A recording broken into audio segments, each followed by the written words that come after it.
wait till y'all hear what I say today. I don't know, this might get me in trouble like every other day, but let's go.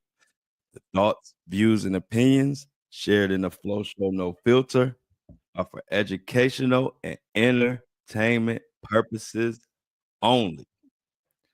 I am not a professional. I'm just good.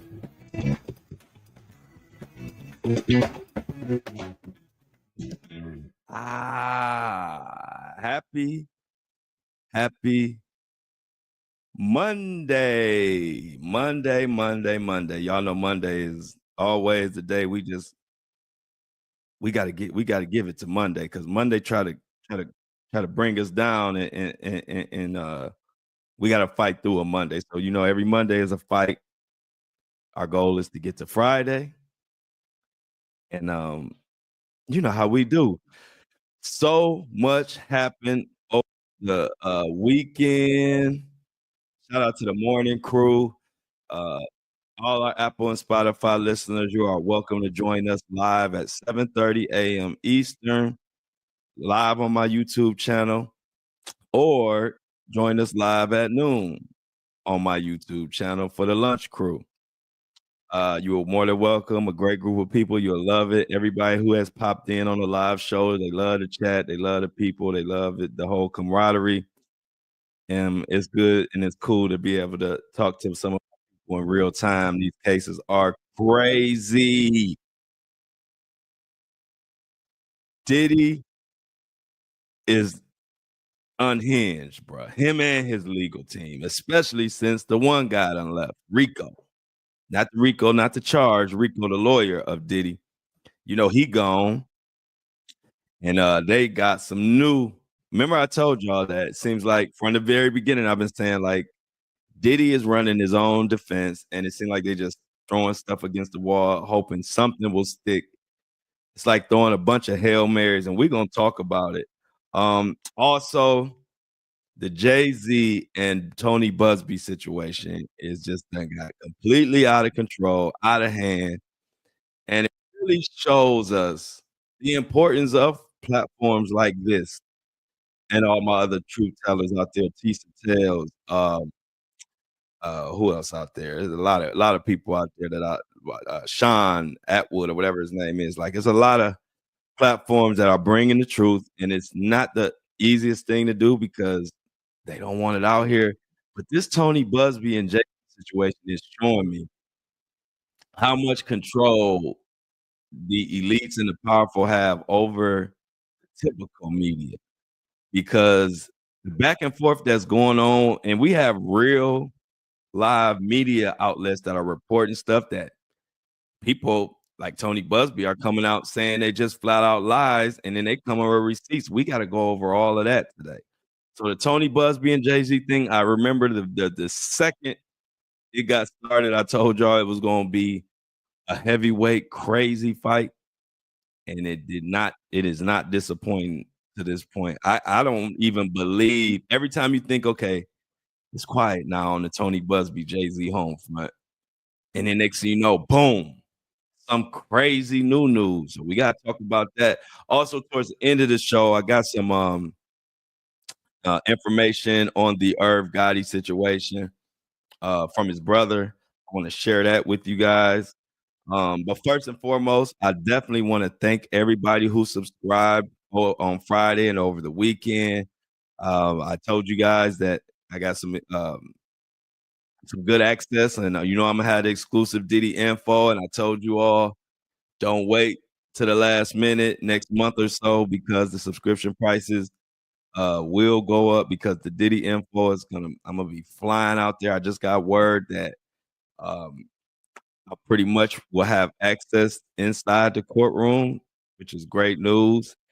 I got that information over the weekend, but that involves me flying to New York and doing this and doing that.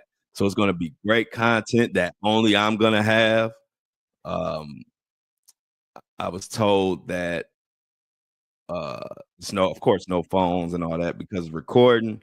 So I'm gonna have to take notes on paper. I haven't took real notes on paper since I was in school. I mean, I take notes for the show, But taking notes for my show versus taking notes from a courtroom on a long case and you there all day, that's gonna be something else. So, like I said, I always look out for my day ones and let y'all know that don't wait. Don't wait another month or two to subscribe. Get it right now. And if you on a tight budget, get the $3 one. Like I told you, I promised y'all that all my day ones and people who subscribe before that trial come up, you got access and whatever your subscription you have will be good enough. You won't have to pay more or not. So get it now.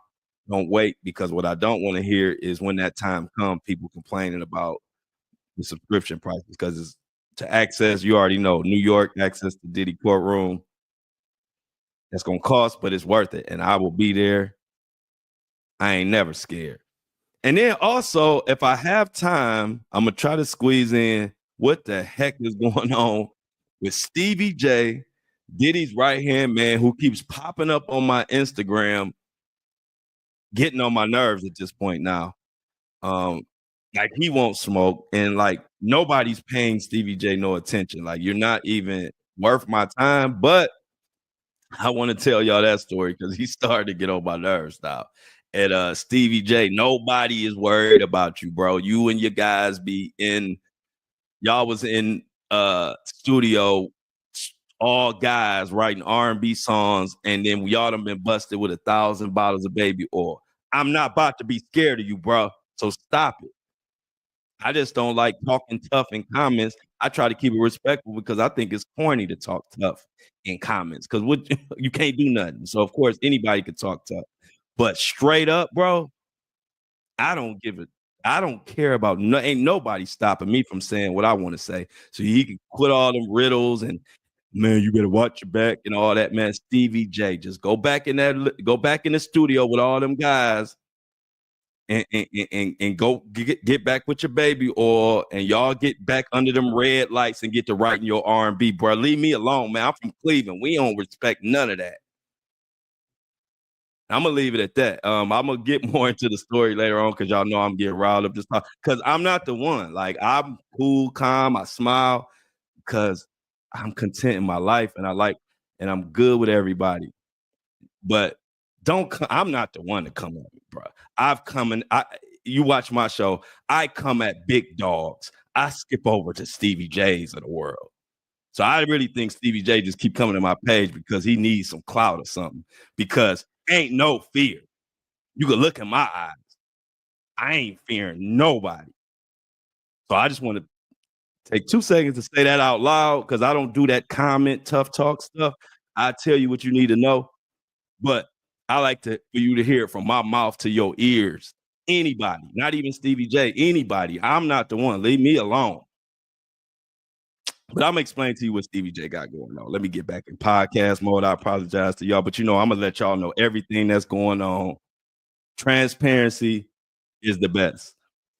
So shout out to everybody who subscribed. I really, really appreciate it. And of course, I'm gonna shout y'all out in the middle of the show. Please chat. Don't let me forget to shout out our subscribers. They are the ones holding this show down. And like I said, you see me beefing with right-hand man to Diddy. You gotta subscribe. I'm the real truth teller. I don't give a damn what nobody say. If you can't subscribe to me, I don't know who you gonna subscribe for. I'm out here risking. Y'all know Stevie J. He on my page all the time. Why? Because I will say whatever need to be said. And he wish he could shut me up, but he can't, and it can't nobody else. So it is what it is. Let me get back to the flow show, no filter. Get back in my mode, y'all. But I love when I ain't told nobody. I wait till I get to this microphone where I can talk to my community, my subscribers, and all the people that hold me down. I ain't really told nobody this story, so I'm telling it to y'all. So excuse me if I was a little riled up, but he really kind of pissed me off because we already talked about this, and then here he come again. Like, ain't nobody scared of you. So let me get into this, y'all. So what I'm gonna talk about first is what Diddy's lawyers. And I should say Diddy because he really is the lawyer. They work for him. We should call Diddy's legal team his assistants because that's how they work. That's why the one got left. amongst other reasons. And we're gonna get into that too. It's another rumor going around about why Rico left. We're gonna get into that too. It's a lot today, y'all. So let's get to this. Diddy, we spent more. That 5 minutes was 5 minutes I can't get back talking about Stevie J funny looking stuff. So let's get into this article. So Diddy's team, like I told y'all, he been trying to throw everything against the wall to see with his stick. So now he just done threw something new against the wall.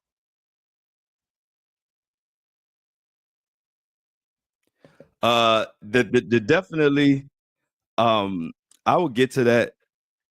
Amy, that question, I'll get to that after I finish the actual podcast, when I kick it with y'all. And I address that. Make sure I don't forget because y'all know I will forget, and I want to answer your question, Amy. So the article is from ABC News. Uh Diddy's, and it's entitled Diddy's Lawyers Challenge Search Warrants Aim to Suppress Evidence in a New Filing. This filing came in like last night, y'all. I had planned on doing some other stuff for the exclusive content yesterday. And next thing I know, a bomb hit me. And so I had to put in some work last night and see what the heck going on. I'm not used to these filings in the middle of the night and all of this. It's like with this new internet and how they file now, you never know when a motion will be filed. They file them 24/7. So basically, Diddy is trying to get a lot of the information that the feds got from the raids. He's trying to get that tossed, like suppressed and removed, and also he wants to have a hearing for it to talk about what he feels that the prosecuting feds did wrong or whatever. So I just give you a little summary. We're gonna get into it exactly from the article, and then I'm gonna give it to you verbatim, courtesy of ABC News. Aaron Katersky is the writer. So it reads, evidence federal prosecutors obtained through searches of Sean Diddy Combs' home in Los Angeles and Miami and elsewhere must be suppressed because the warrants that authorized those searches were unconstitutional, defense attorneys argued Sunday in a new court filing. The defense argued the warrant applications for the Diddy's houses, iCloud accounts. Now, make a note of that, iCloud accounts, because I'm going to come back to that. But they said the Diddy's house was iCloud accounts, phones, of course, keep a note of that, and hotel room were overboard, excluded facts that could have been favorable to Combs and presented a grossly distorted picture of reality. So what they're saying, which is weird to me, but they're saying that basically the information that they recovered doesn't tell both sides of the story, is what they're saying in a sense. They're saying that the things that were recovered, like from his iCloud accounts, from his phones, and things of that nature, they're saying that they without context, they make it look worse than what it is, basically. I told you they trying anything, y'all. I know y'all probably at home like, huh? I mean, that could be anybody. Anybody that gets a charge can say the evidence that you found uh excludes facts that may make sense to this stuff. I mean, like that's like a defense that anybody who ever caught a case before in their life could use. But we will continue. The heavily redacted defense motion does not publicly reveal the specifics of what prosecutors allegedly omitted, but said the warrant applications eliminated important context that the magistrate judge who approved them should have seen, including about a certain witness that the defense contended had reason to fabricate and embellish. I'm going to tell you who I think this is, who they're talking about as we continue, but this is someone we all might know if I'm correct. And then they go on to say, "But it worked," meaning basically they're saying the feds or the prosecution or whatever you wanna call them tricked the, government into giving them warrants, and they said, "But it worked." The government got its warrants, leaked damaging information, and then executed its military-style raids at the Combs residence. Defense attorneys also said in the filing here, rather than giving the reviewing magistrate a fair summary, the government hid evidence to bolster its case. So again, he's saying that the government collected evidence and only showed the evidence that made their case look good and didn't show evidence that would make Diddy look good. This is what prosecutors do. They're not defense. That's why you have a prosecution team and you have a defense team. Prosecutors prosecutes, defense. Now, let's go on though. I mean, this is the true definition of throwing whatever you can against the wall and see what will stick. But let's go on. The defense said some of the most salacious details recounted in the search warrant applications came from an unnamed producer whose accusations were never credible. Now, in this article and in the legal filing paperwork, they are talking about, they call the producer one. And from context clues, producer one, in my humble opinion, is Lil Rod. Now, if you don't remember Lil Rod, let me give you a quick little reminder. Lil Rod was the one who came forward, the producer that said he worked with Diddy, and he came forward around the time right after Cassie. He detailed how Diddy would be in the bathroom, like naked, doing meetings with them, just all kind of like weird stuff. And also said that Diddy would send them when they were in Miami, would send them out to get uh, workers, sex workers, uh, amongst all kind of things. He even said he was on a boat, and I think he said something to the effect of Cuba Gooding Jr. was filling them up or doing some type of essay assault on them, and just a lot. A lot came from Little Rod, and I believe from the context clues of the filing, producer one is Little Rod. Just to let you know who they probably talking about, because I don't know what other producer they will be talking about. But what producer one told investigators is redacted, meaning they blacked it out on the filing, so we can't see it. But it also said he relayed stories about his time working with Combs. That's all they said. Blacked out what he actually said. I looked at the actual court file. The actual court filing said a lot, but it has so much blacked out. That's how you know they're just trying. Why are you blacking out? You're blacking it out because you don't want the public to know what he said or to repeat it. So let's continue, y'all. The motion says the government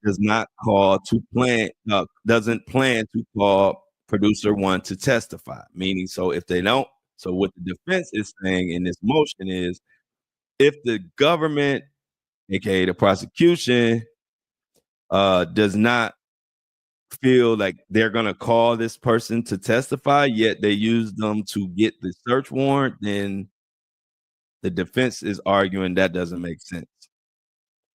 So this motion sought to suppress all the evidence obtained through these searches, or grant a hearing to examine the government's conduct in obtaining these warrants. So this motion is looking for one of two things: either get rid of all that evidence from the raid, which would have been the iCloud and the phone, which is going to sink Diddy, and I'm going to get back to that after I get through this article.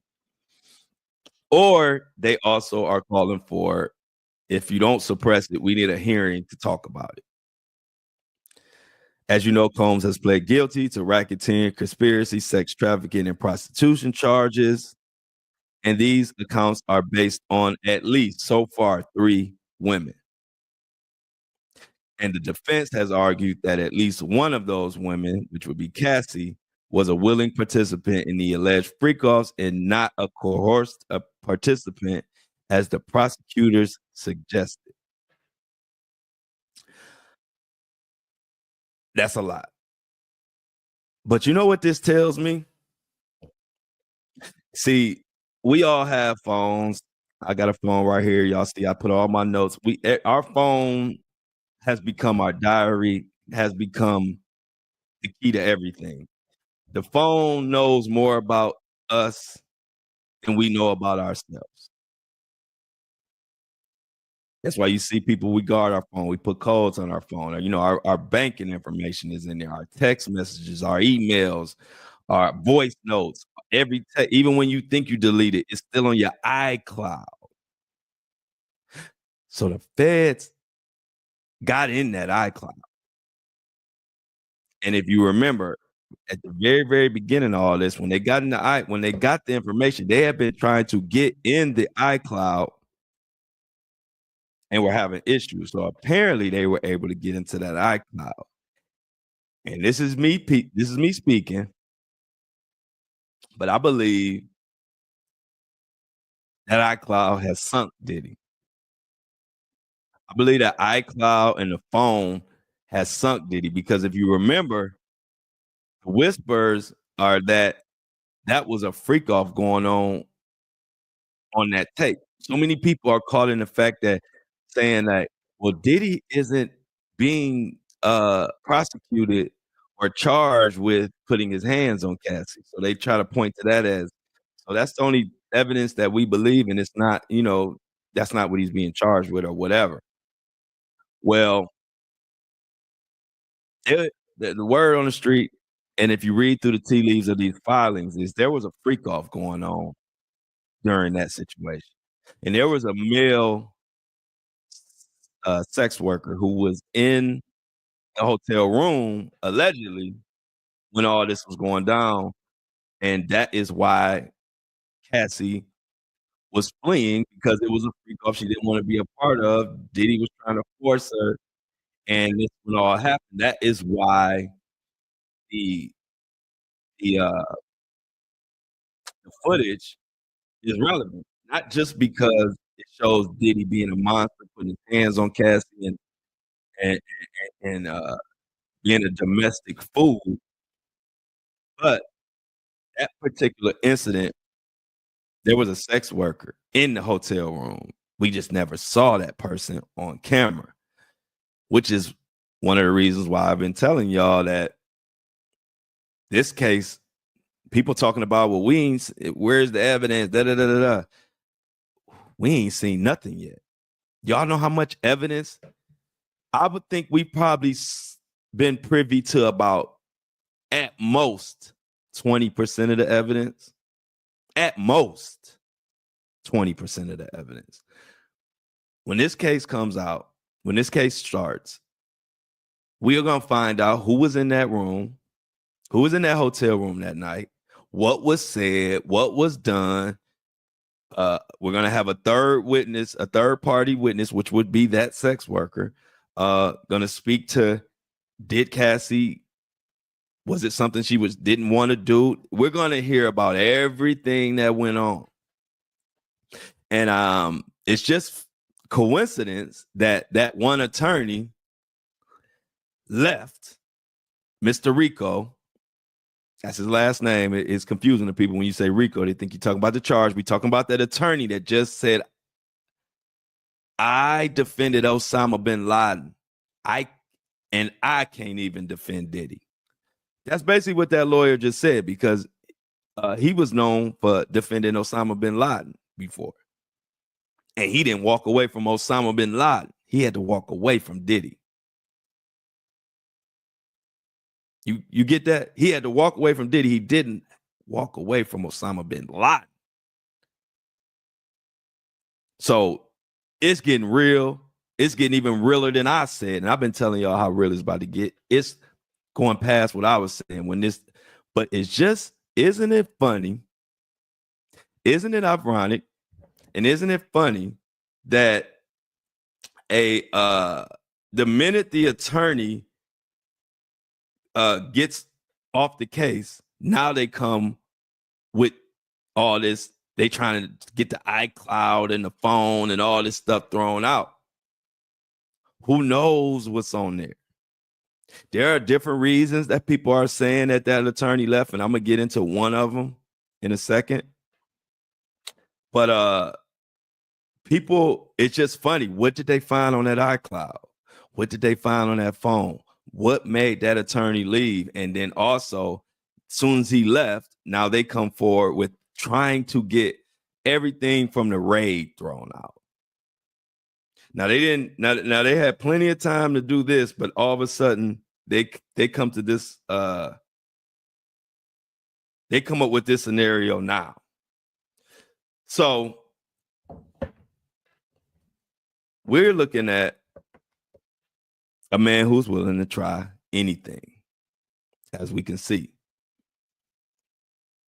We're looking at a man who had an attorney who defended some of the most controversial, for lack of better words, bad people, monsters. But he had to walk away from Diddy's case. And we're going to get into one of the reasons that have went viral that explain maybe why he walked away from this case. But before I get into that, let me stop for a second and say show my appreciation to the recent subscribers. I've been a Friday and Thursday last week. I kind of told y'all that we need to get our subscriptions up. I kind of warned people that stuff will be going up once this Diddy trial came. I even have, matter of fact, I have a correspondent who is known for being in these courtrooms and handling all these cases. They've been doing it for quite some time. They are well known in the industry. They will be a correspondent for us. So we will have first person account of everything that's going on in the Diddy courtroom, which is huge news. And this is a person that I've had a relationship with from back when I was younger and I was in the industry and they were doing their thing. They were in the publicist world and they were in the media world back then. And the media has grown and grown, and it's just somebody that I have a real relationship with. And it's crazy because I was just fooling around on Instagram trying to figure out how to go live with my streaming software. So I wasn't even on there for like to be talking to nobody. I was just on there practicing. And he popped into my live, and then we just got to talking. Next thing we know, I told him I'd hit him up when I got off live. He just came from the ASAP Rocky case. He covered that case. I'm talking about, when I say cover, in the courtroom, on scene, all the time. That's how he does it. And he's basically like family to me. He was around when all the Floyd and when I had all the drama with Floyd and 50 Cent and all that was going on. He was my publicist then. So that's where the relationship comes from. But so over the weekend, I got amazing news, but it was so much news, it kind of overshadowed the amazing news that I'm going to be like, and not just me, this is our thing. This is the Flow Show, No Filter. Everybody who's a part of this movement, we are going to be one of the few podcasts or platform that are going to have access inside the courtroom of knowing exactly what's going on. I'll be able to tell you what the back of Diddy's head looked like. I'll also be able to confirm with y'all that he's actually on trial. Because you know how people been going around and saying, like, is Diddy really locked up? Because nobody has really seen no real footage. So I'm excited about that. And like I said, it's nothing that forced. This stuff is just coming to us, y'all. I ain't going out there. I'm just sitting here turning on my mic and doing my thing. And these different situations are coming my way, in which I like it. I don't like begging and asking anybody for anything. I like to just do my thing. And I believe what's meant for me will come my way. Just continue to work hard. And that's what I do. So I say all that to say that is why I definitely make a point. I don't care who has to take a break or whatever. I'm going to shout out all my subscribers because they mean more to this movement even than pretty much me. Because without the subscribers, y'all don't know what goes on behind the scenes with these platforms and these apps. And without the subscribers, we can't get the truth. So anybody who can subscribe and doesn't subscribe, like if you can afford to, even if it's $3, if you listen to this and you're into the truth, but you don't subscribe, you're doing us a disservice because these platforms not going to get paid by the big elite corporations. And if they do, if we do take money from them, then we can't talk about this same stuff. So I really like to shout out the subscribers because they get it. It's not about money. It's not about, we want money from you guys. It's not about that. It's about preserving the truth.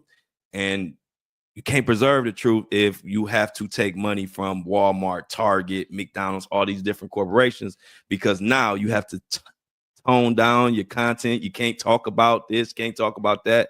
I don't want to do that. So I'm going to bust my behind to build a real subscription-based platform to where we can say and do what we want. Just like I served Stevie J. I don't care about him. That's how I want to serve Walmart like that if we have to. I want to serve Target like that if we have to. I don't want to not be able to say something because I'm getting money from this corporation or that corporation because I got to eat. I got to pay bills.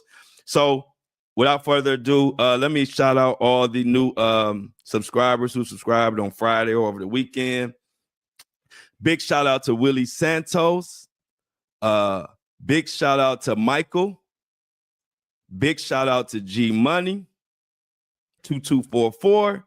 Big shout out to Alexandra. Big shout out to Tiffany Cox. And last but not least, shout out Nastasia. I hope I ain't saying that wrong. It's a pretty name. It's Nastassia.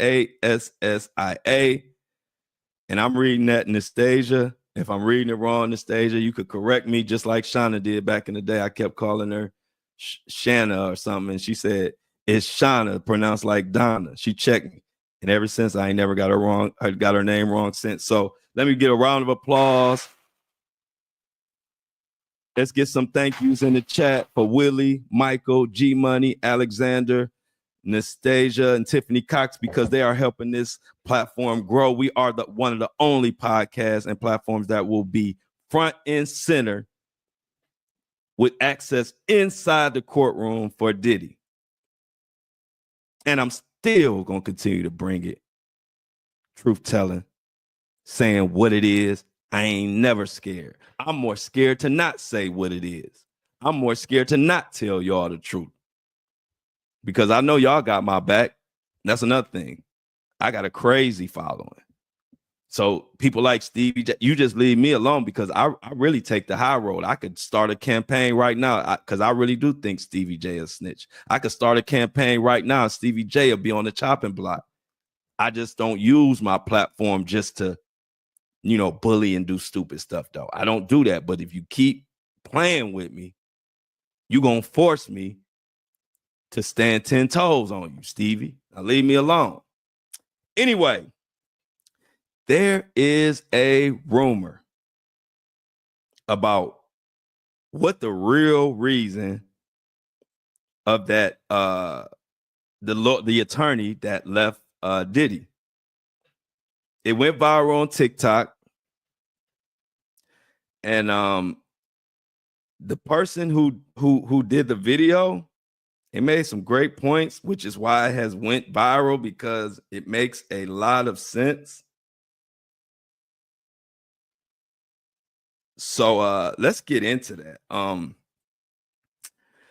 The article is it's called SK Pop. The writer is Pallavi Kanugo. I'm sorry. But the title of the article is Why is Diddy being linked? Oh, real quick.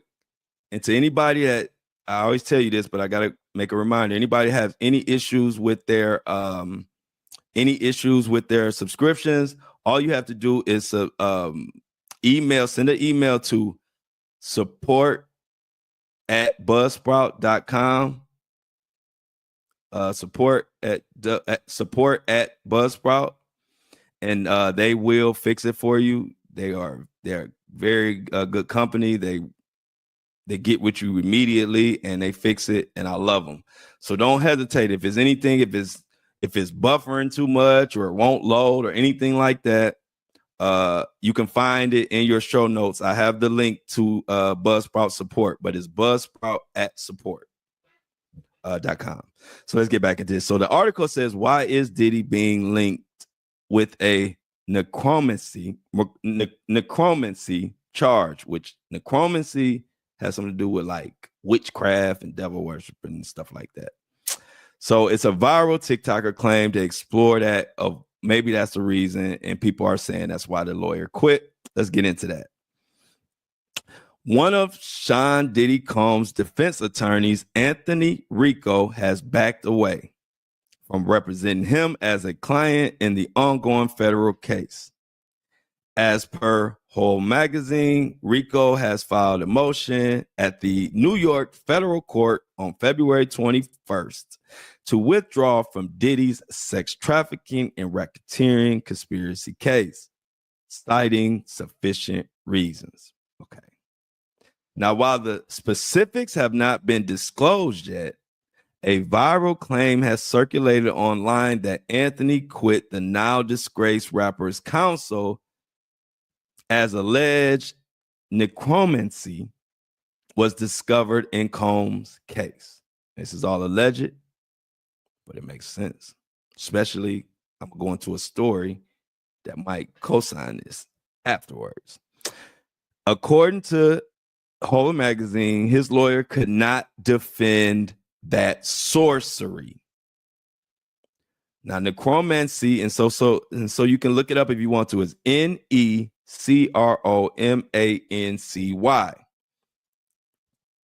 Now, they're saying that the lawyer allegedly couldn't defend that sorcery. However, it is noteworthy there is no verifiable evidence to support it, but it's making rounds because it makes a lot of sense. And Diddy himself has done, well, other people like Day 26, if you recall, Day 26 said that Diddy was doing some type of worshiping sacrificial type stuff around them and they were uncomfortable. You read the art. I mean, y'all saw them on when they were crying on that podcast or whatever platform that was, and that were one of the things they were talking about. Also, before we continue, if you remember, Gene Deal said that back when him and Diddy were headed to the courtroom to get the final decision on the case with Shine and J-Lo back in the day, when they say Diddy shot up the club, but Diddy wasn't in trouble for it, and they said that Shine or whatever did it. Well, if you go back, Gene said Diddy did a ritual then with him right there, and this is how the ritual went. He said, this is Gene Deal, the security guard who has told a lot and has been right a lot, actually. So this is what he said. He said they were in a truck and they had some guy with them. And no. It was him and Diddy in the truck, and they met someone at the park and pulled over to the park before going to the trial to get the verdict or whatever. And someone told Diddy, you can get out of it by this little sacrifice.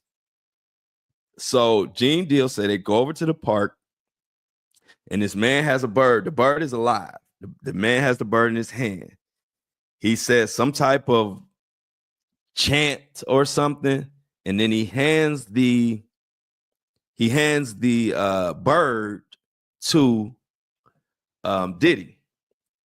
And so when he hands the bird to Diddy, he tells Diddy to say something, and then Gene Deal says, after he says something, he tells Diddy to toss the bird. Or let the bird go. So after Diddy says the little chant or whatever, Gene Deal says Diddy let the bird go, and the bird dropped dead. It was no longer alive. It was just like a statue. It was just there. And then Gene Deal said they hopped back in the truck, Deal said he didn't ask too many questions, and they rolled to the courthouse. And as we know, Diddy was found not guilty when everybody pretty much know he was guilty. Even the person who was actually shot in the face said they saw Diddy point and aim and shoot. Now, who knows if that bird incident had anything to do with the verdict or anything? But between Gene Deal, who has been correct on a lot of stuff that he brought to light, which he brought stuff to light years ago about Diddy, and it's just now coming out. A lot of time, it was a long time when people thought Gene Deal was just talking crap, but a lot of that stuff is coming true. So who knows? But between Day 26 saying that, and then Gene Deal saying that he witnessed some type of sacrifice type of thing going on, what this TikToker is saying, and it's went viral for a reason, kind of makes sense. So go on. So, however, it is noteworthy that we're going to continue. One of the accounts to make a claim on the platform, they shared a video about this necromancy charge that was found in ongoing legal matters. Okay, that woman claimed that Anthony Rico once represented Osama bin Laden, and he said allegedly under no circumstances can I represent Sean Diddy Combs. And of course, everybody's saying, like, I mean, you don't get more diabolical than that. If you can't even if you can defend Osama but can't defend Diddy, what does that say? And if you Google necromancy, it's very disgusting. So if you want to, go ahead, but I wouldn't advise it. It's just know that it's some sacrifice, craziness, sorcery, witchcraft junk. That's all you need to know. And so that TikTok garnered like millions of views, and all kind of accounts picked it up, and a lot of people looked into it and was like, okay, we do see those charges on Diddy. So who knows? So Sean Diddy Combs' legal counsel has had 6 defense lawyers at the time before he quit. One of them was Rico, and he's no longer. So now it's just 5 left. But people are really digging into the motion that Rico left, citing he had sufficient reasons, and really wanted to go into what those reasons were. But because of client and lawyer privileges, or whatever that term is, he can't say but so much. But Anthony Rico assured the judge that his resignation would not affect the case current standing, nor will it delay the trial for May 5th. So we will see the truth. One thing about truth, it will come out, and we will see why exactly did this lawyer quit. But it's a lot of smoke behind it, and you know where it is. Where there's smoke, there is fire, and it's a lot of fire. So definitely let's pay attention to that as that continues to be a topic of discussion, because we do want to know. Now, another topic of discussion is Tony Buzbee and this Jay-Z situation. Now, you all know Jay-Z, Tony Buzbee dismissed the case, saying that Jay-Z cleared his name. Jay-Z has been taking his victory laps, celebrating, him and Beyonce celebrating the dismissal. Tony Buzbee had been pretty quiet, and then all of a sudden we hear this. Tony Buzbee barred from New York court amid explosive Jay-Z lawsuit scandal. Now, Tony Buzbee has already responded. But let me give you some of the details of what they said before I go into his response, because his response now has me looking at all of these publications and all of these platforms of like, who can you believe? Obviously, you have platforms that are pro Jay-Z and are running with anything that makes Tony Buzbee look bad and makes and Jay-Z look good. So the article said that this development of Tony Buzbee being barred from practicing law in New York, this development has sent shockwaves through the legal and entertainment communities. And then they went back and said that the lawsuit of Jay-Z and Diddy with that younger person, that 3-year-old, not 3-year-old, but 13, they are saying that Tony Buzbee misstep in making it a voluntary dismissal on that case is what caused this situation to occur. But I don't know if that's true, according to Tony Buzbee, and I'm gonna get to that. As you know, February 14th, Valentine's Day, Buzbee voluntarily dismissed the lawsuit with prejudice, which was a legal move that prevents the case from being refiled in the future. Okay. So this article goes on to say, okay, it asks the question, why was Tony Buzbee barred? And it says the decision to bar Tony Buzbee from practicing law in Southern District Court of New York was not solely due to the dismissal of the case, but according to legal analyst Megan Cuniff, who I think is being paid by Rock Nation in some kind of way, because she's always on their side, this journalist, who actually, to give you some context, right now she's going back and forth with 50 Cent about a bet. So a bet about ASAP Rocky's case, and she lost apparently, and 50 wants her to pay and all of this. So, that's going on. That's Megan Cuniff, if you heard of her. She's a journalist, and she's in the middle of some 50 Cent beef right now. But the ban was a result of Buzbee's failure to obtain the necessary permission before submitting his application for admission to the district court in January. And then it goes on to say that this ban could affect a lot of those Diddy cases that Tony Buzbee filed as well. Now you read into all that, and it's like, wow, Tony Buzbee barred, and then this is going on. He might not never be able to practice law in New York again, and maybe anywhere. And it was like everybody was tripping. And then before you can wrap your mind around that, Tony Buzbee responds via his Instagram with receipts. And the crazy part is, y'all, this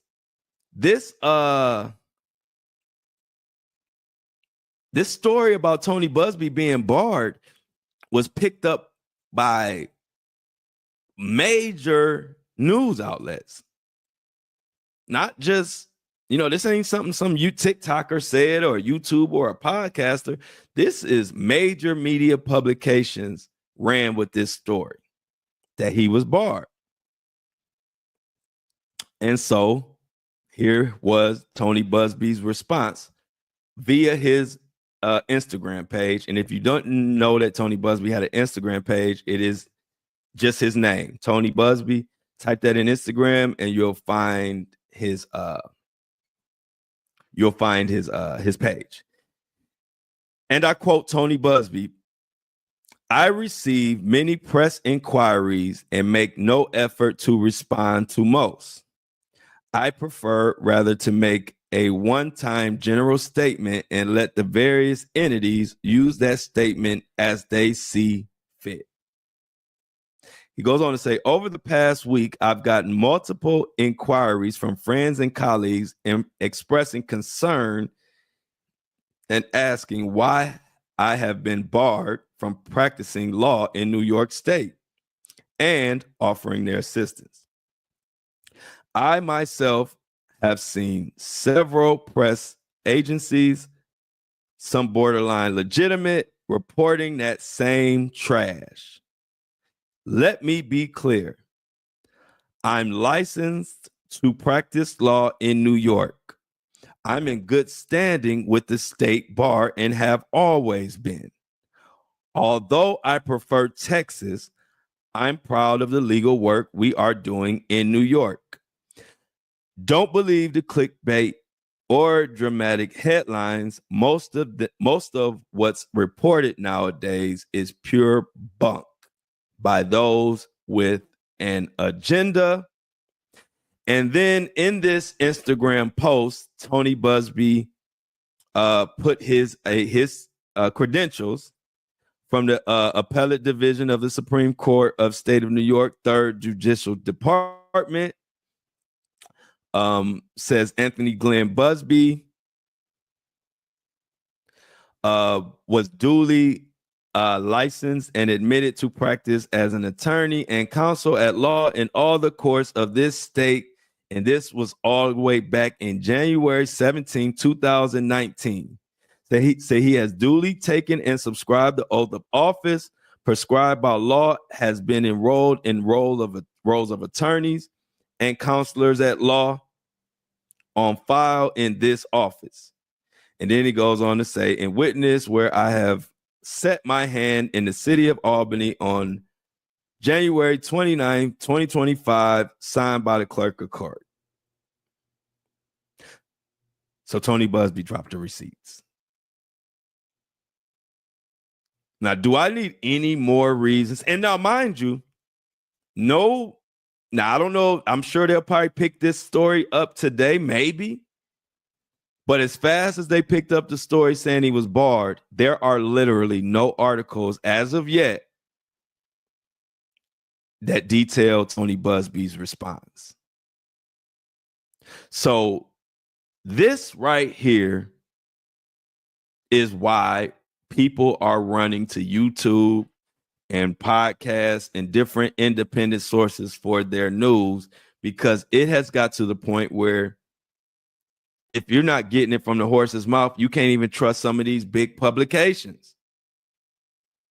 And you don't need me to tell you that. Tony Buzbee just said it. And he posted his credentials to prove that all of those stories are garbage. But why are they running those stories? Money. And Rock Nation got a ton of money. And when you got a ton of money, you got these publications that will say whatever Rock Nation wants them to say. And I imagine some of those top publications that are running that story, if I am to believe what Tony Buzbee just said, and he's showing the credentials on Instagram, so it's not like he's just saying it. He's showing the credentials, the official seal, and everything. I think some of those publications are going to be in big trouble. And I don't know why they would run it, especially after the receipts that Tony Buzbee dropped. I don't trust the news, y'all. I'm sorry. And this is the reason. This is one of the reasons, because you don't know how can a big publication, a big trusted publication, run with a story like that if it's absolutely false. Now, if I'm looking at Tony Buzbee's paperwork, it tells me that the story is absolutely false. The only way that the story will be true is if Tony Buzbee is posting fictitious documents, which I don't believe that at all, because today, whoever signed this and wherever this came from, they can say today, like, that's not a document that came from, so I really don't think that's the case. I'm sure Tony Buzbee wouldn't just post fictitious documents for the world to see. So then once I get that under wraps, like, okay, I got what Tony Buzbee said. Now I'm looking at these publications and saying, I can't trust nothing y'all saying now. Y'all news is basically about whoever is paying y'all the most money, and then y'all run with whatever they want. That's not news. So we haven't seen the last of this Tony Buzbee, Jay-Z, Rock Nation situation, because now I am sure behind the scenes, Tony Buzbee is sending all kind of letters to these media publications. Crazy, crazy, crazy situation, y'all. And thinking of a crazy situation, did y'all see the new Jaguar Wright situation? Jaguar Wright, you know, she got the award from for Freedom Award or whatever from at the Trump Mar-a-Lago. I'm not even talking about that. That's old news now. She got that. Way to go, Jaguar. But now she is taking a bigger step. And a lot of people aren't talking about it, but you know I'm gonna bring it up. So I go to my notes. I put in my notes. Make sure I told y'all this before I got out of here. So where is it at? Jaguar Wright is about to do something that is unprecedented in this space. Jaguar Wright is preparing to reveal shocking new information about Diddy and his mentor, Clive Davis, and is ready to contact newly appointed FBI Director Kash Patel to alert them. As we know, Clive Davis has been pretty much going under the radar, has been off the grid. He has not been put front and center in this stuff like he needs to be. As a matter of fact, I'm one of the few people besides Jaguar Wright and a couple other platforms that are even, I'm one of the few that even call out Clive. If you're a subscriber, you know I have a whole series called Surviving Clive and Diddy, detailing all the little shady dealings that Clive has been in the middle of and been able to throw rocks and hide his hand. Well, now that she's got that award, Wright, who previously claimed that Diddy's freak off tapes allegedly show Prince Harry, J-Lo, Beyonce, Drake, Chris Brown, Usher, all type of names, Bieber, whatever. But Jaguar saying Clive Davis is at the heart of it all. And any one of y'all that's following this show or anybody listening that's following this case knows or believes that Clive Davis is at the center of all this, and he is getting no smoke except from people like me or people like Jaguar or other, you know. But you haven't heard Clive Davis on any media. You haven't seen any big media publication do any piece worth a damn on Clive Davis. What sense does that make? We got Diddy, who is in the trial of the century right now, caught doing horrible, horrific acts or alleged. And you mean to tell me that the media can do pieces on Diddy every day since September, and this is going to carry us all the way to May? Every day they're going to have a new Diddy story, and we're going to cover it. But you mean to tell me that we can cover Diddy like that, but none of these big news publications are going to cover his mentor?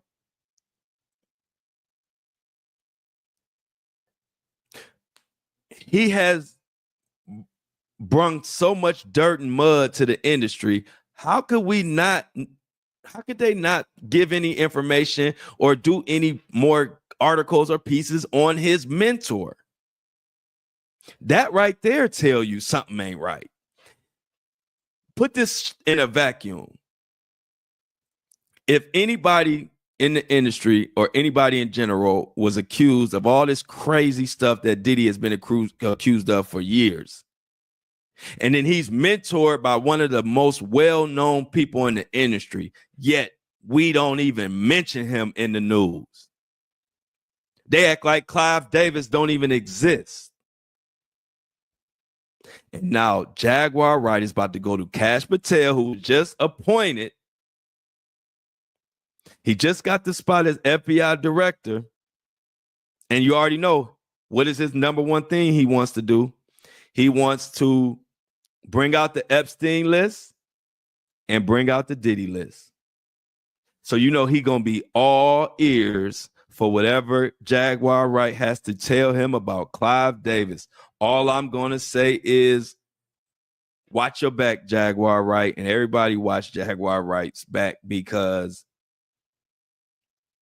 for it just to be announced that she is about to go to Kash Patel about stuff with Clive Davis, stuff never been told or whatever. Let's just make sure she stays safe. Let's just make sure she stays safe, y'all.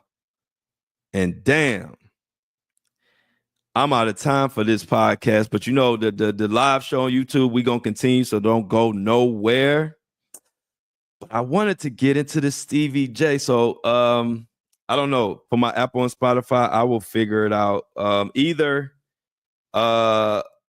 maybe if I don't get, maybe I'll get to it tomorrow for the Apple and Spotify listeners. I'm going to tell it today to the YouTube live people, but I'll try to get to it tomorrow. And then also, before we get out of here on the Apple and Spotify, just to give you some context of what happened to Irv Gotti. His brother said that Irv Gotti had suffered a stroke while he was playing poker and eating a lot of Chinese food, and he had been battling with diabetes, and that's what took Irv Gotti out, the producer and co-founder of Murder Inc. and the leader of that whole Ja Rule Ashanti movement. So just wanted to let y'all know that that information just came down the pipe. I appreciate y'all. Please, if you subscribe, we want to hit our goal, 10 subscriptions this week, or 10 subscriptions and by tomorrow, the way we've been moving. So I appreciate the support. I'm gonna continue to bring y'all this straight truth news that's gonna piss off people like Stevie J, Diddy, and whoever else. I don't give a damn. And I'm loud and clear about that. So we're going to get out of here, but I'm going to miss y'all Apple and Spotify, but I will be right back to y'all tomorrow with more news.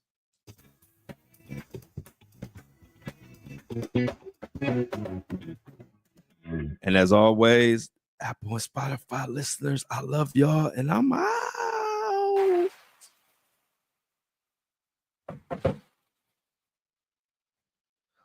Yes, yes, yes, yes, yes.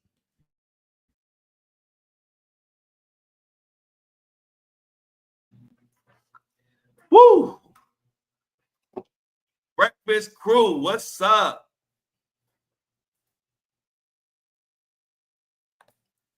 Breakfast crew, hella, how y'all doing?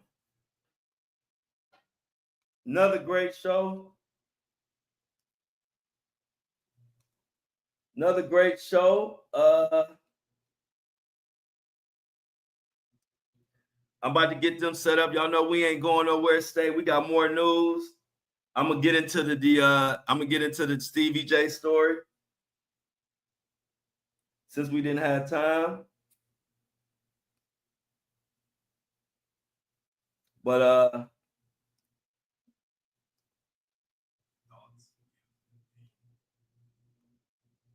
let's get it going, man. So yeah, Stevie J. Give me 1 second to get us loaded up on Apple and Spotify, and I'm gonna be right back with the Stevie J story and more and more and more and more.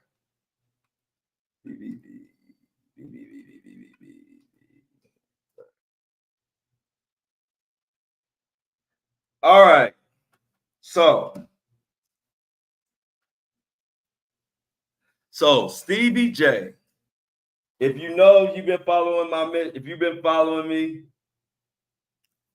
y'all know back about 6 months ago, I had got word through some of the podcasts that I listen to and that I support, that I pay for, and they were saying that Stevie J is possibly one of the snitches, or for lack of better words, one of the people that are working and telling the feds information about Diddy, right? Well, I wasn't the only one. I wasn't the only one who reported that 6 months ago, but my stuff go viral, and for some reason they get mad at me more than anybody else. Oh well. So I ran the story just like 6 months ago. I was like, hey, word on the street that you never know when people close to you might tell on you. I said word on the street is that they're saying that podcasts that I listen to are saying that Stevie J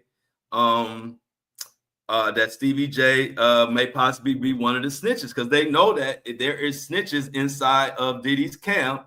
And I'm just using the word snitches so everybody know what I'm talking about, because some people be like, that's not a snitch, that's he's supposed to tell. Yeah, I know. I'm just using snitch so everybody know what I'm talking about. So they were saying that there are snitches inside of Diddy's camp. And I ran that. Next thing I know, Stevie J comes on my post talking about this nigga's a clown. And I thought he was talking about Diddy, because I just knew he wasn't coming on my channel talking about me. So I said something. I replied. I said, you mad? I put, you mad, ? LOL. And then he went on to give me a paragraph talk about he would never snitch and his mama ain't raised him like that. And I said, you know what, bro? I'm a fair person. I will put out a video saying that you say you didn't snitch, you would never snitch, and your mama raised you like that, blah, blah, blah. And then he said, cool, whatever, and liked it.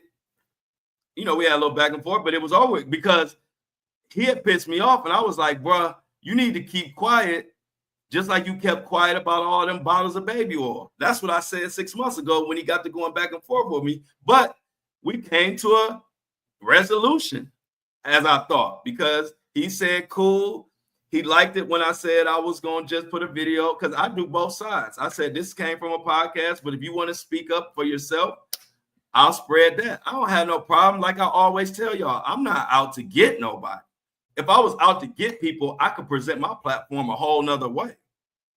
But that ain't my goal. I tell my truth. And then if my truth is wrong, I'll put out whatever we find out. I don't have a problem with that. So anyway, I'm thinking it's over. This is 5-6 months ago. Oh, no. It's about, it's about 3-4 months ago. About 3-4 months ago, because I remember I was at the beach. So yesterday, I'm chilling, and then I see Stevie J pop up on my post again on the same video that we just went back and forth about 3-4 months ago. And I even made a video saying, hey, y'all, Stevie J is speaking up and saying that he didn't snitch, he would never snitch, and it's up for y'all to decide. I made that video. But man, now I'm mad that I even made the video, because I only did it because I'm a fair person. Not no fear. I don't give a damn about no Stevie J or anybody like him. So now you pissed me off. So then, so now I'm here. I see him again under the same post. He say the same thing. This nigga's a clown. Then that's when I said, what did I say? I said, because I want to be exact of what I said. The hell did I say? I can't find it. But anyway, long story short, I said basically, look, bro, we already talked about this. I said, this comment is very weird unless you forgot. But let me remind you, we already went back and forth about this. You said what you had to say. I made another video to say this is what you saying, and it was supposed to be over with. I'm not about to argue with nobody about the same thing twice. This is what I said. Then he says, be patient. And I say, always. Like, I'm always patient. Patience is my middle name. I'm here because I'm patient, right? But that ain't enough. Then this jerk comes in my DM talking about, damn, you can't see it. Hold on. Let me see if I can see this. Comes in my DM, you can't see it. He says, be careful crossing the street. So then I respond, my smart aleck self, I say, hey, I appreciate that.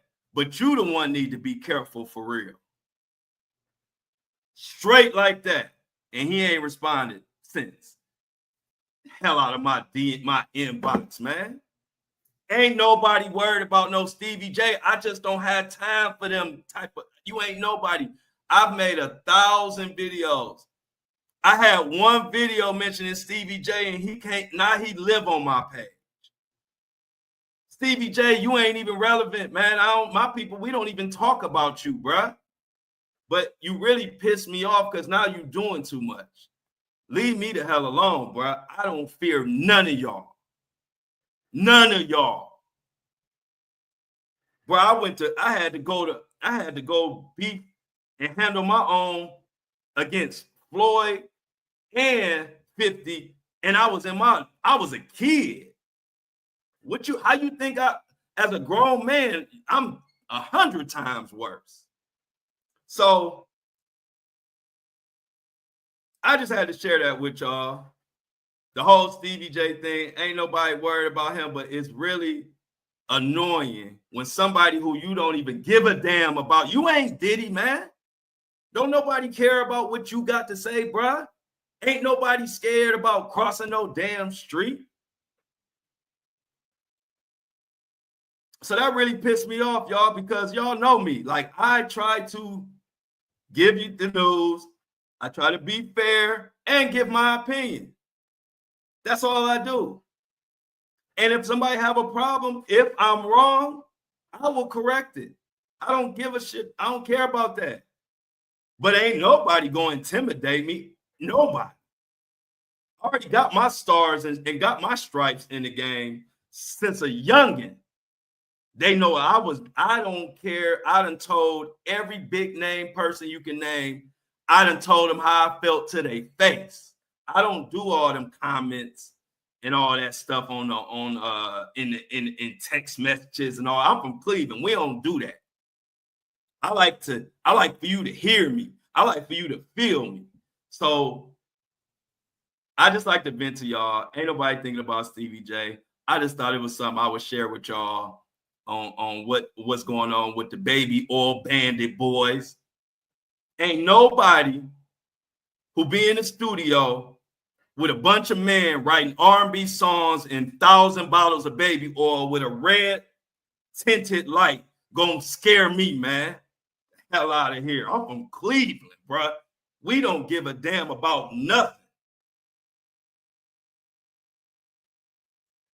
So I just want to be crystal clear, because I think even though I told him to his face to be on the comment, not to his face, but when he commented in the very first time we had that little back and forth, when I tried to be nice, I tried to give him like two nice comments where it was kind of like I'm trying to see like if it's a lie being spread on you, I can see you being mad. So I tried to give him like a couple courtesy comments. I gave him the "you mad," and then I gave him I said I explained what happened. But then he started getting on that Stevie. And that's when I just said in the same comment, and you could go to the comment. I said it in the comment, reply straight to him, bruh. I'm gonna just say it like this: you need to be quiet, like you was quiet when Diddy was buying all them bottles of baby oil and y'all was doing all God knows what. You kept quiet about the baby oil, but you gonna come on my page trying to talk now. But you ain't want to talk when thousands of bottles of baby oil with some type of clear substance being delivered. You probably was carrying it in. You probably carried it because you were a Diddy assistant. So you probably was carrying the baby oil in. That was your job. Don't come at me with that, bro. I'm not the one. I'm nice because I like to be nice. I ain't scared of nobody. Ask about me. And anybody will tell you, Flo cool, Flo like to have fun, but Flo will tell you to your face. All you little tiny industry people, y'all tiny, little 5'7", 5'7", 5'5" Stevie J, man. Well, I look over you, bro. I look over, guys. Y'all all tiny. I'm the real deal. When you see me in person, I'm really 6'3", 230, and I work out. So when people see me in person, they don't never have no smoke. Every time I see somebody in public, it's always smiles, laughs, and fun, because that's how I am. I ain't trying to bully nobody. I'm not here to be no tough guy. Y'all know that. We here cover news. But Stevie J, he keep popping up on my page, man. Leave me alone, bruh. See, I ain't one of them people you see me in person and I'm a midget. You see me in person, you be like, damn, I ain't no Flo with 6'3", 240 pounds, still dunking a basketball. I'm in great shape. So I'm very comfortable in public. And so I don't want to give Stevie J no more airplay, but I needed to get that out because it just like pissed me off when people like don't know how to respect and appreciate somebody who just giving you grace. I gave you grace. You came on my page talking crazy from the beginning. I tried to give you a little grace, say maybe the podcast, maybe people put out something bad on you, maybe you mad. I gave you that. But now, nigga, I don't care nothing about you, bro. I really might start the campaign and start running around. I really do think you in the paperwork snitching. I might start that campaign, but it's hard because I don't care nothing about Stevie J. So it ain't no passion there for me. So I'm talking mess now. I probably won't, after this live, I probably will never mention Stevie J again because he's irrelevant to me. You tiny, you irrelevant, and you hang with guys that buy thousands of bottles of baby oils and together and do. I don't do none of that. I don't respect nothing you do or about. Never. So I'm going to tell you that. So quit all the riddles and all the watch when you cross the street, all them riddles. What is you saying, bro? Quit being scared. Say what you want to say. I'm from Cleveland. We don't do riddles and rhymes and nursery rhymes and context clues and all that. Say what you mean. Because I say what I mean. So let's get back to this news, y'all. I'm done with Stevie J. I just had to get that out there because I hate when people, and I'm sure y'all feel the same way, I hate people that take our kindness. Don't take kindness for weakness. Because I've been standing 10 toes for 2 years straight calling out whoever. Stevie J, I ain't even never called you out. You too small for what I do. I call out big dogs. I don't call out Stevie J's. I wouldn't even know how to find Stevie J's Instagram page if he didn't live on mine. So I really think he just wants clout, y'all. I don't even think he really got a problem. I think he know that if he wants some clout, he need me to say his name. I really think that's what it is. Because, bruh, look at my eyes.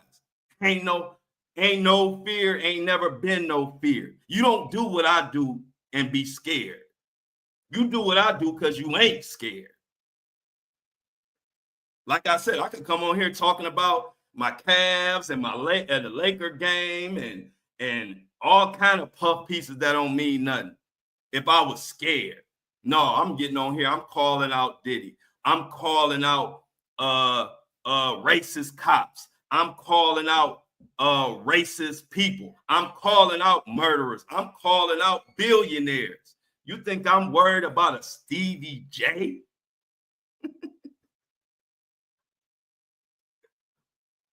My guys wouldn't even know. My people back home wouldn't even know Stevie. If I said his name, they wouldn't even know who he was. If I say, hey, y'all, I'm beefing with Stevie J, they'd be like, who is that? And even when I explain who he is, they're going to still say, who is that? So I can't. I'm sorry, Stevie J. I'm sure you probably want me to cover you more, but I can't cover you. Exactly. Say what you mean, or shut up. You don't come over here, because one thing about a person from Cleveland is we eat BS immediately. And when you talking in riddles, you ain't really about that. You just hoping that you run across somebody who's scared of you, or who's scared of confrontation or whatever. But that ain't here.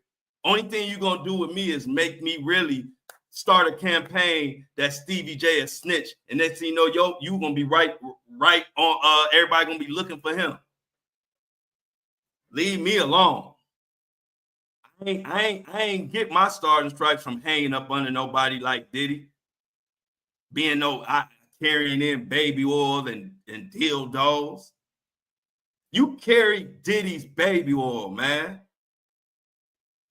and then coming on my page.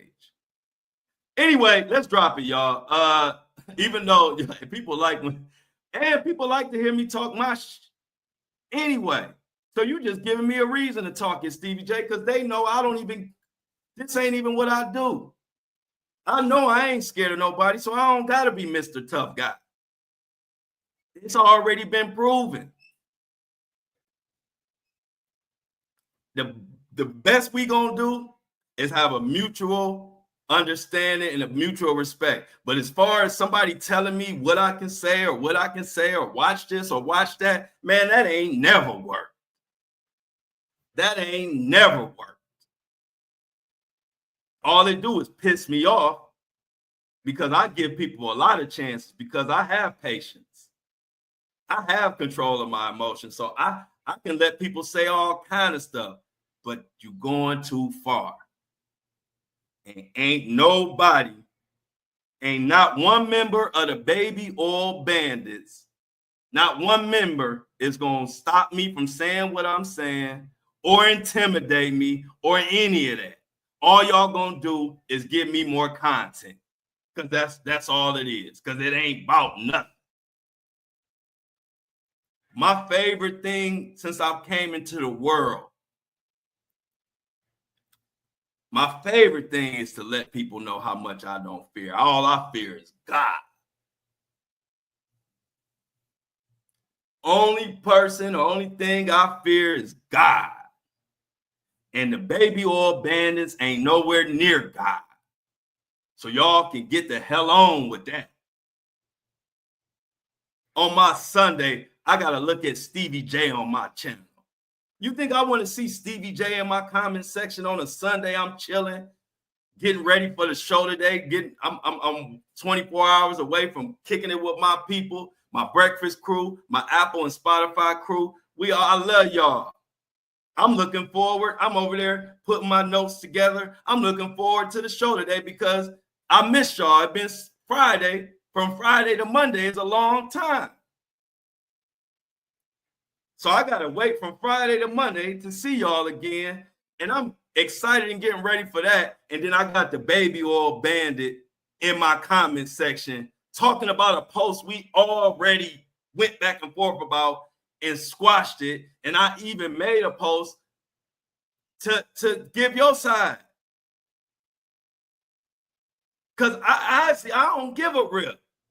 But I did that because I tried to be fair. I try not to play favoritism, or I'm not going to put out what Stevie J saying because I'm anti-Diddy. No, if he wanted to say something, I said it. But now, 3 months later, here you come again. So now I don't give a shit. All I'm saying is, he come back in my page again. Then I'm gonna make him famous for being a Baby Oil Bandit. And y'all know I'm the king of nicknames.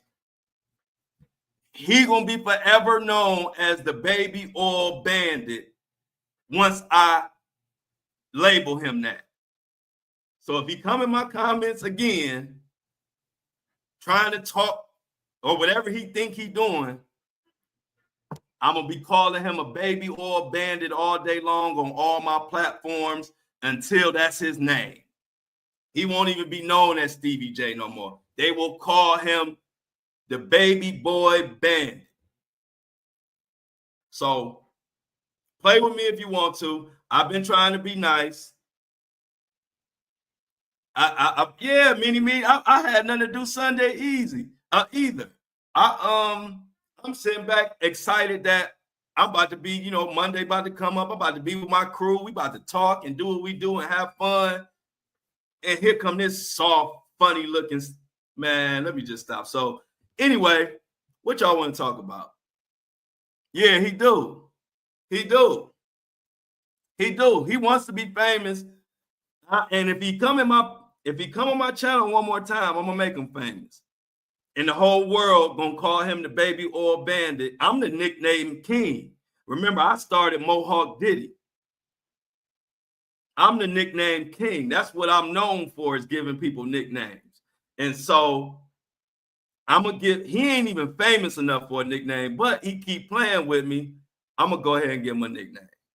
I'm gonna go ahead and call him the baby oil bandit, and I'm gonna post 1,000 posts about him being the baby oil bandit until the whole world just call him that. From now on, he ain't Stevie J no more. He'll be known as the baby oil bandit if he come on my page one more time. So I'm gonna just leave it like that. I don't even like talk. I'm just trying to get this out of me. I don't even like talking about no Stevie J. I don't watch none of that reality show. I don't know nothing about him besides stuff I don't respect. And to be honest, I try to respect all man, but after him coming in and trying to do too much, I don't respect Stevie J at all. No respect. None. And this ain't no comment. This ain't no secret DM. This is live platform to the world. I have no respect for that man. None. And so also, I want anybody else that may hear this, that may think they're Stevie J. I ain't the one. I'm not the one. I'm the one going to embarrass you and make you look stupid. So leave me alone, because I'm not out to get nobody. I'm here to tell the same news that everybody is privy to and give my take and give my analysis on what I believe. But I don't care one way or the other. I'm not out to get nobody. I'm not out to get Stevie. I'm not out to get nobody. I don't give a damn. I want to give my truth, kick it with my community. And when I get off this, when I'm off live, I'm eating, chilling, getting some fresh air and relaxing. Don't care nothing about no Stevie J. So don't come on my page no more, bro. Because I really think by me trying to be nice a little bit and handle it, I think you kind of got me all the way fucked up. So I want to correct that and let you know, bro, I ain't the one. And if you come again, then now I'm gonna have to make an example out of you on how hard I really can go if I was out to get somebody on this internet thing. So if you want to be known as Stevie J, leave me alone, because you will be known as the baby oil bandit officially when I get through with you if you keep fucking with me. Hey, Kobe wants to know, he said, I wonder if he makes that face in the mirror. Yeah, hey, look, he mad at me because he made that face. Yeah. Yeah, you mad at me. Face, man, that day, y'all know I let so much bounce off of me. It'd be so many people in them comments. But what made me mad is I hate when I give somebody grace and then they take that as like they think they can say whatever. I don't know. That's how I take it. Because I'm thinking like, bro, we just handled this. And then here you come again. Man, Nas kiss my ass. Nas kiss my ass. I don't care. I was trying to be cool. Cool is over with. Leave me alone.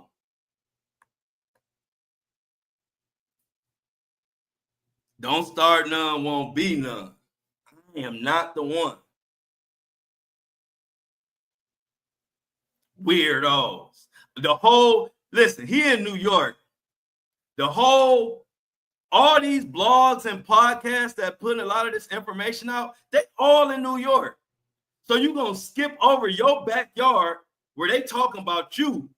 You're going to skip over that and come to some podcaster in Cleveland talking about, be careful when you cross the street. Shut the hell up, man. You think somebody worried about anything you got to say? That's the funniest part in this whole world. I beefed with people who actually were scary. I beefed with people who actually were intimidating, who actually were professional fighters. And we have a mutual respect because I'm not out to get nobody. I'm just not going to take nothing coming my way. That's just what it is. So there's no way I would ever change or not say something because of a Stevie J or anybody in that category. So I just like for everybody to know that I was trying to be nice, but nice flow is over with because y'all want to keep coming up on my page and my channel. So now I gotta pick whoever the first one, whoever the next one. I'm going all out. I'm about to be on my 50 Cent. I'm about to take a page from my boy 50 Cent book. So we'll see, y'all. I hope I don't have to. I like to stick to the news and stick to our topics. But if I got to take a few moments to serve somebody so they know to leave me the hell alone, I'll do that. Look at, hey, Kobe One Shinobi said my sis been calling him rat face pink for long as he been out. Yeah. You should know nobody in Cleveland. We don't care about none of that in Cleveland.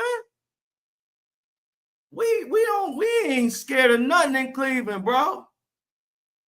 It's real Cleveland, Ohio. If you met a real Cleveland, Ohio boy, you already know.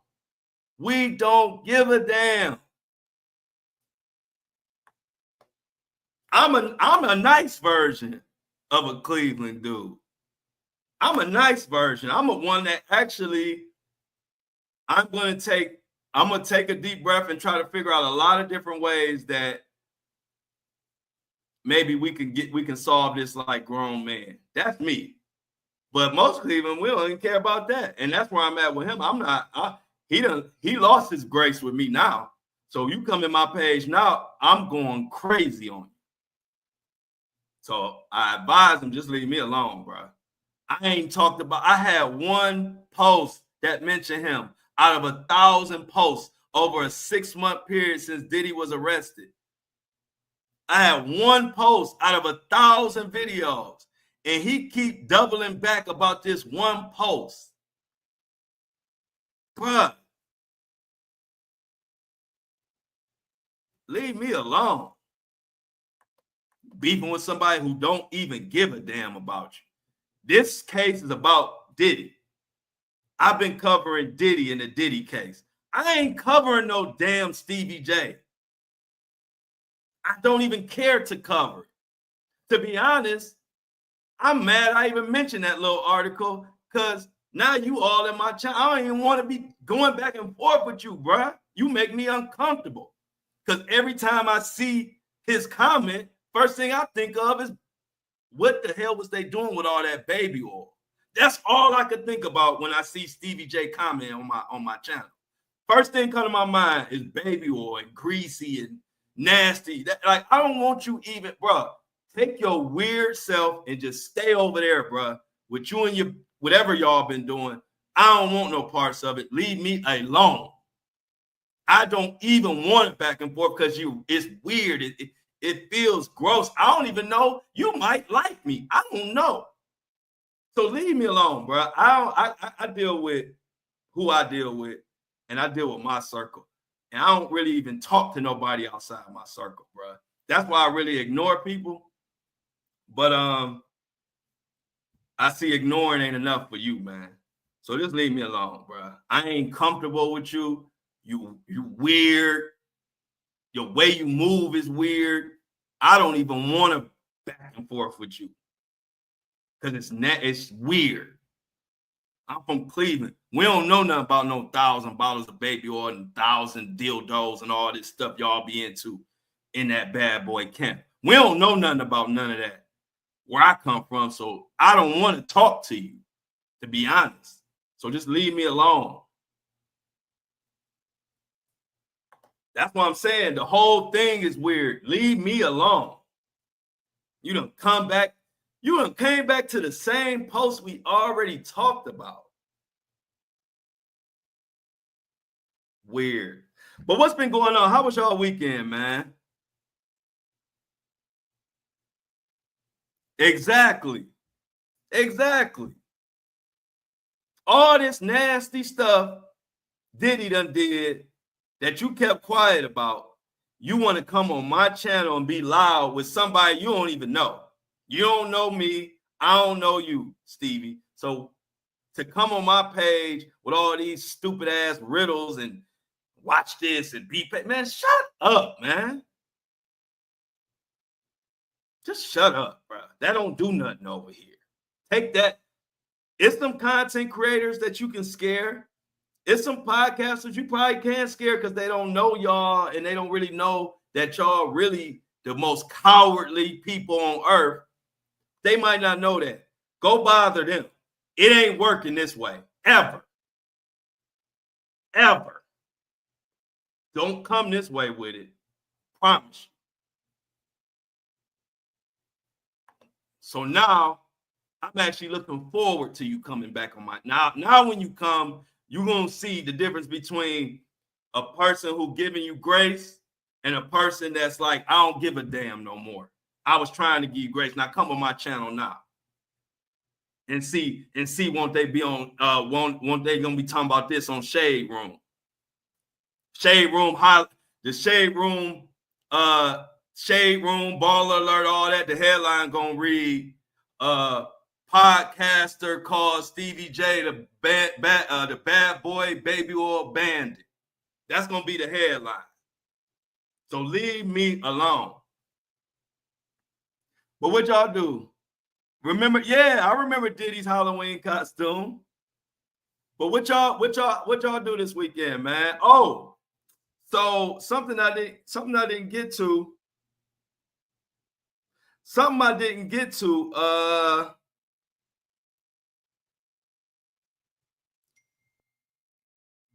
Something I didn't get to that I wanted to get to. Where was it? So we got to talk more about so let me tell y'all. So yes, y'all, we have access to the Diddy courtroom. Oh yeah, Jeezy's beatdown. So first of all, shout out to Jeezy. Y'all know I know Jeezy. Y'all know I done hit some Mary J with Jeezy. So, but people are saying that this really happened about the beatdown and saying that he really did owe that guy money. I don't know. We gotta wait to see what Jeezy says. He hasn't said nothing yet, but from what people saying on the internet, that it really happened, and so everybody waiting to see what Jeezy said.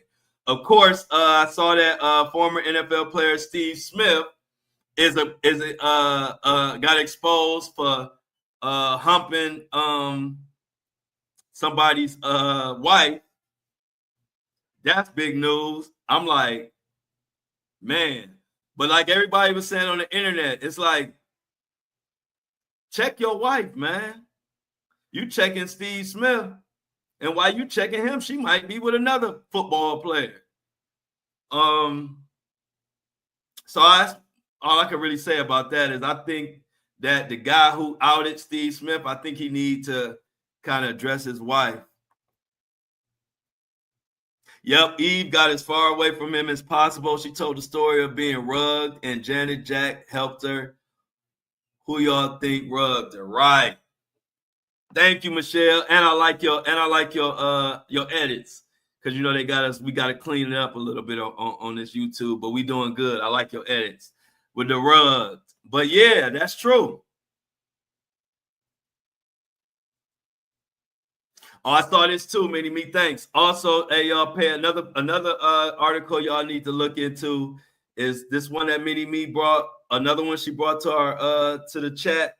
It's American Airlines flight from New York to where New Delhi or whatever, safely in Rome after security concern. Yeah, that the plane had diverted, and I think they said basically had to do a U-turn and ended up landing somewhere else because of a bomb threat.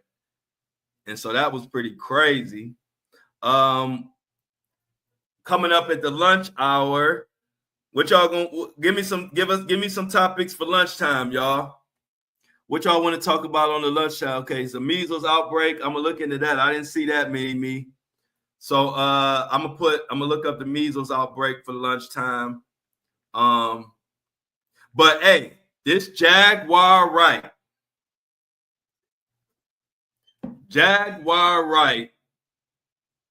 is going to Kash Patel, who already said, the FBI director, Kash Patel, who already said he putting out the Diddy list, and he putting out the Diddy list, and he put out the Jeffrey Epstein list. And so now, so now Jaguar Wright is about to go to Jaguar Wright is about to go to Kash Patel and tell on Clive Davis. This could be huge. I don't know what information besides what she's already said about Clive Davis. I don't know what she might say, but I don't know. Jaguar Wright. Yeah, that's okay. So that's what Mini Me said. Mini Me believes that Jaguar Wright is trying to get a pardon by snitching on celebrities. That could be true. That could definitely be true. Also, did y'all see? I don't know if y'all been. Shout out to somebody. Somebody cashed out lunch for me today. If it was you, can you let me know or send me a message so I can give you a shout out? I don't know who it was because it don't say a name on my thing, but I definitely want to. Oh, y'all, Jennifer gonna miss lunchtime. Oh, she's working in the ER again. Okay, Jennifer. Well, at least you could catch the rerun after you get done. You can watch it. You can watch it afterwards. But we're gonna definitely miss you in the lunch. Okay, all right, Jennifer. So thank you, Jennifer. You know, I like to always give credit. I appreciate y'all it's been somebody in our group has made sure that I had a good healthy lunch every day, starting with Michelle, then Mini Me, and now Jennifer. Jennifer sent me $50 for lunch, and I greatly appreciate it. And I'm gonna make sure I eat a healthy meal again. You won't be on the lunchtime show to hear about it, but you know I'm gonna describe whatever the meal was I got. So make sure you tune in and watch after you get done in the ER. And we know you working hard, because one thing about our whole crew, we all work hard at whatever the hell we do. Everybody got their own lane, but I know one thing, we all work hard. So Jennifer, I appreciate it. Thank you, Jennifer. Everybody in the chat, I appreciate all the love. And I told y'all, when y'all give me lunch money, I make sure I buy healthy food. I kind of gorged out with Michelle because I had a taste for Wingstop. And she gave me that at the right time. And I was like, all right, I'm going to get all this Wingstop. But I'm going to make sure I get healthy stuff, because I'll be trying to make sure I eat right. We definitely going to miss you. What you messing me about? Oh, wow. I got to look into that. Shauna says she messaged me on Instagram. I didn't see that. But she said her daughter's school security system is getting hacked and all the info of the students was leaked. Wow. Hey, Sean, Can you tell us about that? We'll talk about that on the lunch show. Give us some information on that. Okay, y'all, check it out. Check it out, y'all. Everybody keep your fingers crossed. Say a prayer, whatever you do to help people. Amy is hoping to pick up another contract so she can break up with the assisted living facility because they are not paying her again. And we don't like when these big companies with all this money take advantage of us. So let's pray and cross our fingers and hope that Amy gets that new contract. So Amy, you got I got your back, and everybody else. There you go. Look. They know, Patricia. They know. Don't get the flow gang on you. That's what they don't know until they know. Like, people don't understand the following that I have. Like the following we all run through. Because my following know I run through a brick wall for y'all. So my following run through a brick wall for me, and I got a lot of them. And so, to the Stevie J's and all the rest of them, don't get on the list. Just don't get on the list, because then you'll see exactly how many people really got my back. Because guess what? My following ain't because they saw me on some reality show throwing drinks in people's face. My following ain't because I was hanging up under somebody writing R&B songs with thousands of bottles of baby oil. My following didn't come from making toxic songs trying to bring down the community. My 500,000 followers that I have across all these platforms came from standing up for justice. That's where all my following came from. So I got 500,000 people who give a damn about what's going on in this world and follow me because I give a damn. So when you got us on your back, it's a difference. My 500,000 followers ain't like your 500,000 followers, Stevie, or whatever your following is. They follow you because y'all throw drinks in people's face on reality shows. Them people don't care, really. They follow you to see how goofy you is.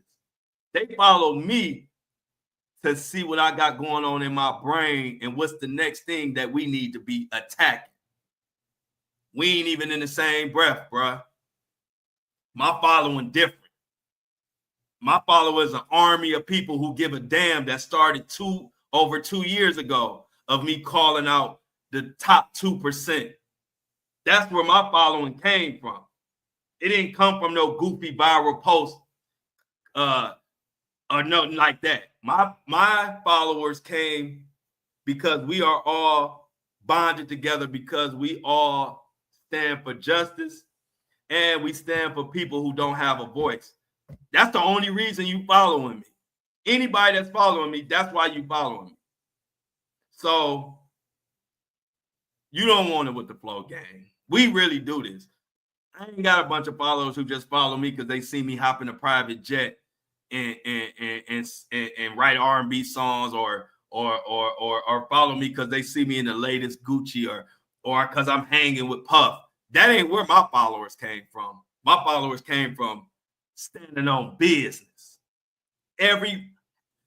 Out of them 500,000 people, they all follow me because what we got in common is we all stand on business.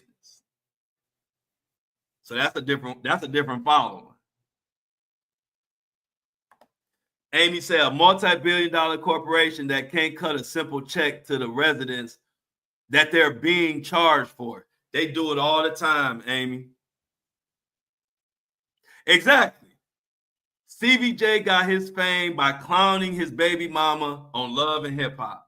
So if you got a bunch of followers who follow you for clowning your baby mama, then what that tell you about your followers? It don't say nothing bad about your followers. It just means they follow you to hear you talk goofy. They don't follow you to know what's going on in the world. They don't follow you because they like to hear your thoughts and how you break stuff down. No, they follow you because you clowning your baby mama. I would never clown my baby mama. Did we get along a lot of times? Or are we best friends? Heck no. But you will never hear me say nothing bad about my baby mama, my son's mother. I don't care what happened. We ain't the best of friends. But I'd never say no. I would never do nothing but say good things about her. I tell you that. So we just different people in general. You will never hear me say nothing bad about my son's mother. Hell. And just like any human being, she has pissed me off, just like I'm sure I've pissed her off. But you ain't gonna never see me go to no internet or make no scene or talk down on her ever. And if anybody else talk down on her, I'll be on their ass. So just that alone, Stevie, we just two different people, bro. And which is why I don't even want a back and forth with you, bro. Because I don't talk to people like you. I just keep it moving. I don't even want to argue. I don't care if it's negative or positive. I don't want to talk, bro. I don't want to talk.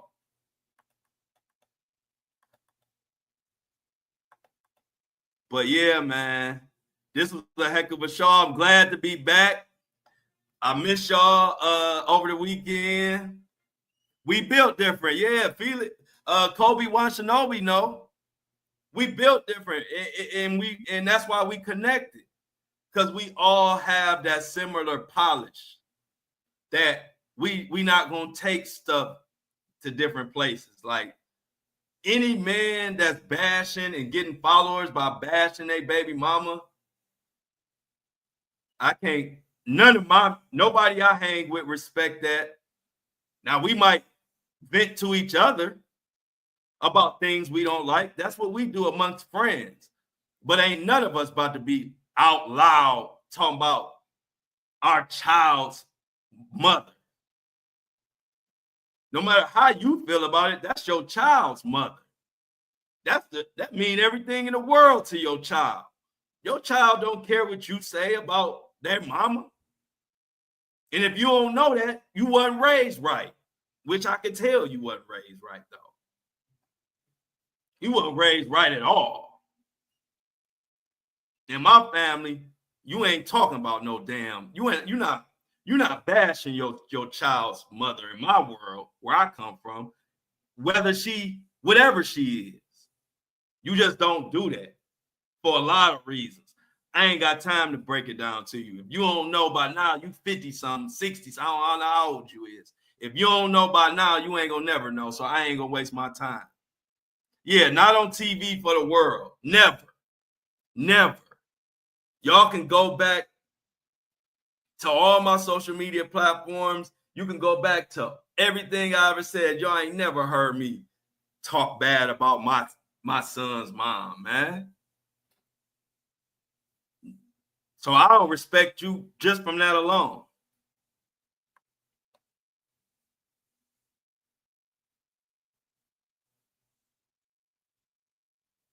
Exactly, Amy. Exactly. That's still part of your child. Yeah, that same DNA in that mom is running strong through that child. So when you disrespect her, you disrespecting half of your child. So I never got into that. I never understood women who dog the child's father to the child, and I never understood fathers who dog their child's mother for the world. I never understood either side of that.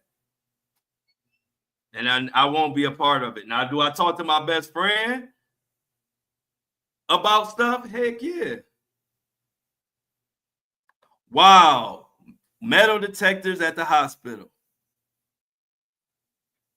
Oh, G Money, I already gave you a shout out, but let me give you another one, y'all. Shout out to G Monet Money 2244 for subscribing and supporting. And so, Amy, let me go back to Amy. You were saying Apple and Spotify. We'll see the Buzzsprout link that's in my notes. That's a Buzzsprout. That's not Apple or Spotify. So it's its own. If you want to support the podcast, you just go to Buzzsprout and subscribe. it really doesn't have nothing to do with Apple and Spotify. It's just that the majority of my audio podcast listeners, or the majority of podcast listeners in general, come from Apple and Spotify. Buzzsprout is the main hub. That's who hosts my podcast. But Buzzsprout distributes it to Apple, to Spotify, to YouTube, to all these different podcast platforms. And so my subscriptions run through Buzzsprout. And so I say Apple and Spotify because 90% of the listeners come from Apple and Spotify. So those are the ones who pretty much subscribe. So to answer your question, Amy, that you asked earlier, how you support if you're not fooling with Apple and Spotify, is you go to the Buzzsprout link. Actually, I put it in the description of this video. I put the Buzzsprout subscription link. And so definitely please check it out if you want to support the podcast. Like I told y'all, before we get out of here, do y'all know how big it's going to be for us to have inside exclusive access to the courtroom when the Diddy trial start? And I didn't even ask for it. It just came to me. So we are about to have so much access, it ain't even gonna be funny. So I just wanted to celebrate that with y'all. We did this. This ain't just me. Y'all support. Shauna been supporting. Shauna was the very first person to kick it with me. The first day I did the live show, Shauna was the first one there. She was there the very first live YouTube show I did. And as we've gone, we're growing and growing at a rapid pace. And like I always say, so I appreciate y'all. Anybody that's watching, anybody that shares my content, likes it, comments, any of that, y'all all are a part of this. And I just feel blessed and so appreciative. I don't know what to say. I'm just so happy for y'all. Like, to be honest, I could do without going to the court or any of that. But I'm so happy to be able to provide that type of content to all my day ones and everybody that support me. That's why I'm excited about it. It ain't really just about me. I'm excited for the opportunity to bring content to people who support me that a lot of the world ain't gonna get this access. And I get to bring it to the people who, for some reason, clicked on my Instagram or my Facebook or my TikTok, or found me on the podcast on Apple and Spotify or YouTube or Facebook. Wherever you found me, I'm just glad y'all found me. And I'm going to continue to bust my ass and give y'all the best content I can on a daily, because it actually means something to me to do that. So again, I was happy when I got the news over the weekend. And it's just beautiful to be able to bring that type of stuff to people who take a chance on you, who believe in you, who subscribe. Shoot, Mona, Mini-Me, subscribed to my podcast pretty much day one when I didn't even have nothing to offer. She didn't even know, how would she even know if I was even going to do a podcast and stick to it? But Mini-Me subscribed. She's the very first subscriber to my podcast when I didn't even have no exclusive content, and I wasn't even asking anybody to subscribe. So when you get that type of support and you somebody that's like me, it don't do nothing but make you go harder, because I really do appreciate it. And my appreciation comes by doing whatever I got to do to make sure that we get the news that we need to have. So I appreciate everybody. Yep. I appreciate it. Amy just summed it up. Y'all are sometimes the only connections I get. I love this group. I love this group too. I love each and every one of y'all. And I'm glad that y'all peeped that I was a real one and took a chance on me before y'all even knew. It was my first episode and Mona had already subscribed. I'm on episode 100 now and counting. approaching 100,000 downloads in about a week or two. So y'all, I got to get to lunch. Facebook, anybody in Facebook that watch me, I appreciate you. Appreciate the lunch crew. Y'all know I got to bring out our music. You know I gotta come with the music.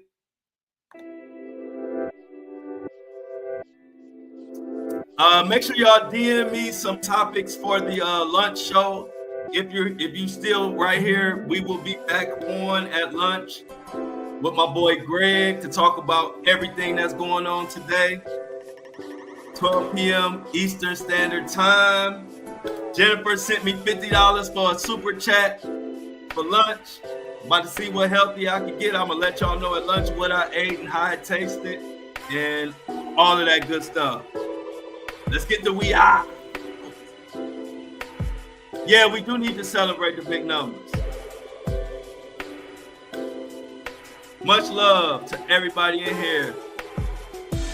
Make sure y'all come back and comment on this post. Once this live is closed out, please come back to this post and leave a comment in the comment section below the video. The more comments, the more they send this video out. So please, we got 19 people in here. Everybody like the live, share the live before you leave, and come back and comment, y'all. We out.